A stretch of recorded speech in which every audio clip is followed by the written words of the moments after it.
Hello everyone, good morning. তোমরা সবাই কেমন আছো? আমি খুব ভালো আছি। আজকে চলো তোমাদের সাথে আবার একটা কুকিং ভিডিও নিয়ে চলে এসেছি। প্রথমেই দেখতে পাচ্ছ বেগুন নিয়ে নাড়াচাড়া করছি না বন্ধুরা, আজকে একটা বেগুনেরই রেসিপি বানাচ্ছি। প্রথমেই কড়াইতে বেশ খানিকটা সর্ষের তেল দিয়ে দিয়েছি, কারণ বেগুন বাবা জীবন তো আমাদের অনেকটাই তেল টেনে নেবে। এবার সেই তেলের মধ্যে একদম স্লাইস করে লম্বা করে কাটা বেগুনগুলোকে আমি খুব ভালোভাবে ভেজে নিয়েছি। এবার কড়াইয়ের মধ্যে তেলের মধ্যে আর কিন্তু তেল দিও না বন্ধুরা, প্রচুর তেল রয়েছে। তার মধ্যে কালো জিরে ফোড়ন দিয়ে সেটাকে একটু নাড়াচাড়া করে নিয়ে দিয়ে দিয়েছি আমি সর্ষে আর পোস্ত বাটা।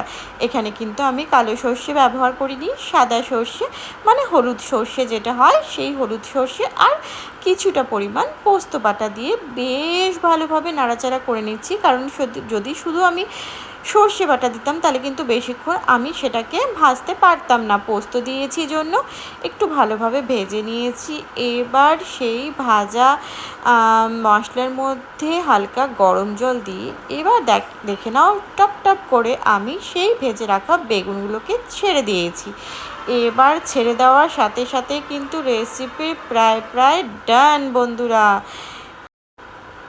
এবার তোমরা বলবে দিদি এখনও তো ফুটছে, ডান কোথায়?